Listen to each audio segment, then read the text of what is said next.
Good afternoon. I'm here to pick up my kid from school. Sorry, but like Pollengeddon came through.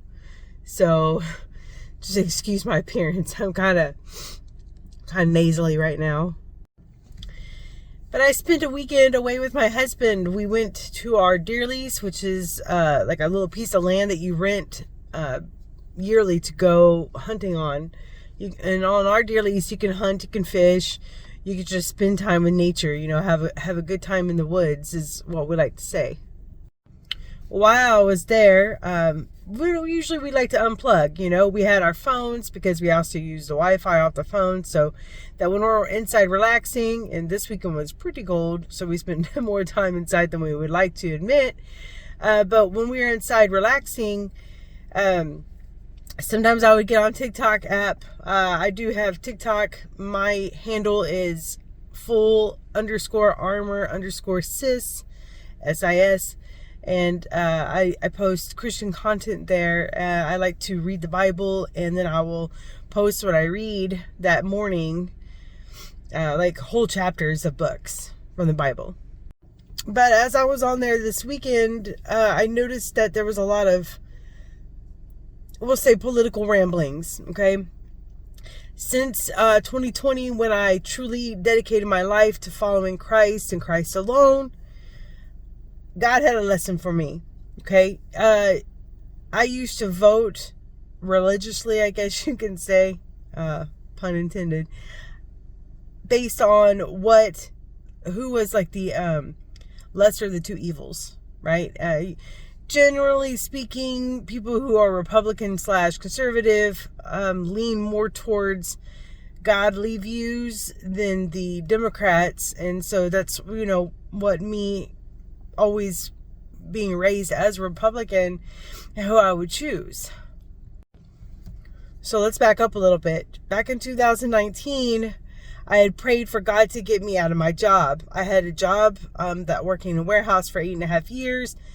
I didn't hate the job, but we talked about before, there are seasons, and that season for that job was over.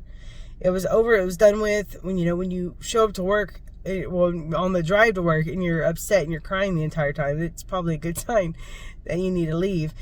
But I prayed and prayed and prayed, and the Lord answered me 6 months later. Bam, now I work at the airport. So it's 2020. I'm working at the airport. I'm working at a hobby airport at this time. And I worked a hobby all the way until 2021. So I'm sitting in my car early November, that date, that the results had come out. Even though I had just started reading and just started believing and trusting, learning to trust, I got a good lesson in trust. Okay, let's just put it that way. When me and God were in my war room / car that morning after we seen Donald Trump had lost, I was at war with myself. I was just like, how can this be? And I am a veteran, so, I was trying to go back and forth and logical reasons and how this doesn't make any sense and all this stuff, right?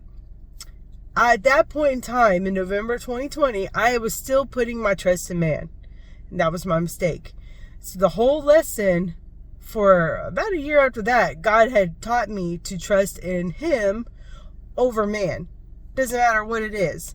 Doesn't matter if it's political reasons, which I no longer even care about, or if it's for your health reasons or just everyday life, your financial situation. You have to put your trust in God over any kind of man. It doesn't matter. So I had spent all the rest of that year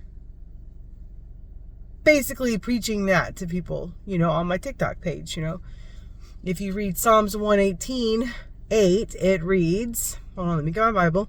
All right, there you have it. It is better to trust in the Lord than to put confidence in man.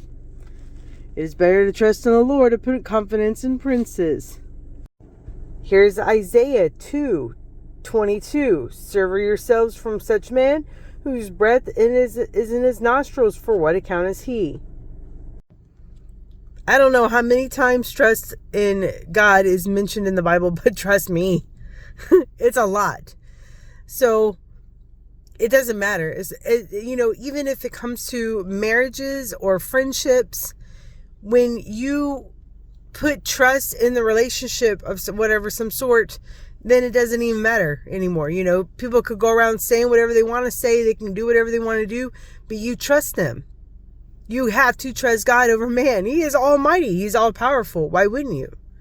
It's a lot better than having to worry about things. Don't you think? Amen.